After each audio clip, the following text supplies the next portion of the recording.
സ്വയം ഒരു ബോധ്യം വന്നത് എപ്പോഴാണ്? എനിക്കിപ്പോൾ ഏത് സിനിമ ചെയ്തൊക്കെ കഴിഞ്ഞപ്പോഴാണ്, ഏതൊരു ഫേസൊക്കെ എത്തിക്കഴിഞ്ഞപ്പോഴാണ് ഞാനൊരു അഭിപ്രായം പറഞ്ഞു എൻ്റെ ഇൻപുട്ടിനോട് വാല്യൂ ഉണ്ട്, അല്ലെങ്കിൽ എനിക്ക് അന്നേ റസൂലൊക്കെ കഴിഞ്ഞപ്പോൾ പിന്നെ നമ്മൾ ആക്ടറായിട്ടാണ് വിളിക്കുന്നത്. മറ്റേത് പുതിയ ഒരാൾ എന്നുള്ള രീതിയിലാണുള്ളൂ. പിന്നീട് നമ്മൾ ചെയ്യുന്നത് എന്താണെന്ന് പറയും.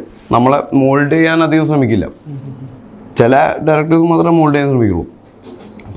പക്ഷെ നമ്മൾ ചില ആക്ടേഴ്സിൻ്റെ അടുത്ത് ചെല്ലുമ്പോൾ നമ്മൾക്ക് ഓക്കെ എന്ന് തോന്നുന്നു, ഈസി ആയിട്ട് തോന്നുന്ന കുറേ സാധനങ്ങൾ അവർ വേണ്ട കട്ട് ചെയ്യും. അപ്പോൾ നമ്മൾ ആകെ ലോക്കായി പോകും. അപ്പോൾ ഇതെന്താ, ഞാനൊരു ആക്ടറല്ലേ, ഇയാളെന്ത് പറയുന്നത്, ഇയാൾക്ക് പോലെയാണ് അഭിനയിക്കുക, ഇയാൾ പറഞ്ഞ പോലെ തന്നെയാണ് അഭിനയിക്കേണ്ടത്, അങ്ങനത്തെ ഒരു ഈഗോ നമ്മുടെ ഉള്ളിൽ കയറും. അപ്പോൾ ഞാൻ ഭയങ്കര കോൺഫ്ലിക്റ്റാണ്. അപ്പം ഞാൻ പറയാം, എന്താ ഇയാളിപ്പോൾ ചെയ്യണം, പറയണ പോലെ ചെയ്തേക്കാം. കുറച്ച് കഴിയുമ്പോൾ നമ്മൾ ആലോചിക്കുമ്പോൾ ശരിയാണ്, ഡയറക്ടർ എന്താണ് പറയുന്നത് നമ്മൾ അനുസരിച്ചാൽ മതി. അങ്ങനെ വിഷനും അങ്ങനത്തെ ഐഡിയ ഇല്ലാത്ത ആൾക്കാർ ആണെങ്കിൽ ഓക്കെ, അത് നമുക്ക് മനസ്സിലാവും. അല്ലെങ്കിൽ നമ്മളെല്ലാ പടത്തിലും ഒരേപോലെ ഇരിക്കും. ഈ ഡയറക്ടേഴ്സ് പറയുന്നത് പോലെ ചെയ്യുമ്പോൾ മമ്മൂക്കാർ മോഹൻലാലിനെ ശ്രദ്ധിച്ചിട്ടില്ലേ, അവർ ഭരതൻ്റെ പടത്തിൽ അഭിനയിക്കും ഭരതൻ്റെ പടവും, ഷാജി കൈലാസിൻ്റെ പടം അഭിനയിക്കും ഷാജി കൈലാസിൻ്റെ പടവും, റാഫി മക്കാട്ടിൻ്റെ പടം അഭിനയിക്കും റാഫി മക്കാട്ടിൻ്റെ പടം. ദിലീപേണ്ണ നോക്കിക്കോ, ആരുടെ പടം അഭിനയിച്ചാൽ ദിലീപേണ്ണൻ്റെ പടമാണ് അല്ലേ. ജോയി സാറിൻ്റെ പടമാണെങ്കിലും അല്ലേ, അങ്ങനത്തെ ആക്ടേഴ്സ് ഉണ്ട്. അവർ ആരുടെ പടത്തിൽ അഭിനയിച്ചാൽ അവരുടെ പടമാവുള്ളൂ.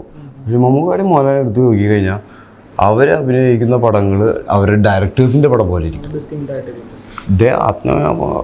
റഹ്മാൻ്റെ കൂടെ ഉണ്ട ചെയ്യണ സമയത്താണ് ഞാൻ മനസ്സിലായത്, ബഹുമാൻ എന്ന് പറഞ്ഞാൽ 27 വയസ്സായി പോയി, മമ്മൂക്കാണെങ്കിൽ 67 വയസ്സാണ്. റഹ്മാൻ പറയാനനുസരിച്ച് ചെയ്യണമെന്ന് ഞാൻ നിശ്ചയിച്ചു പോയി.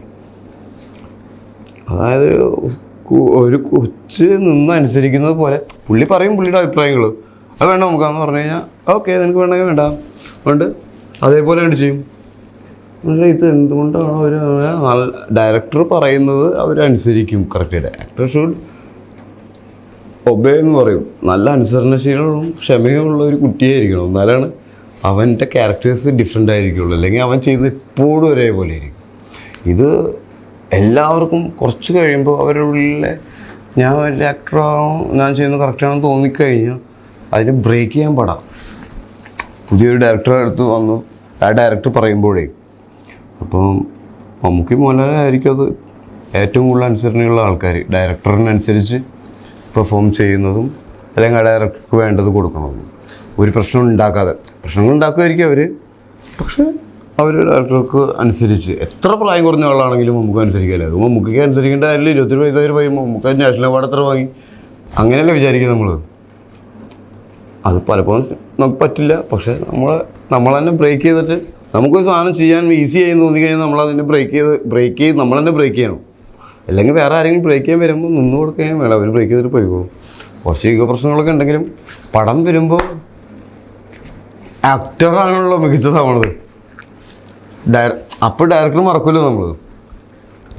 അങ്ങനെയൊക്കെ മനസ്സിനെ ആശ്വസിപ്പിച്ചിട്ടാണ് നമ്മൾ നിൽക്കുക. കാരണം ഭയങ്കര പ്രശ്നമാണ് വേറൊരാളെ അനുസരിച്ച് ജീവിക്കുക എന്ന് പറഞ്ഞാൽ.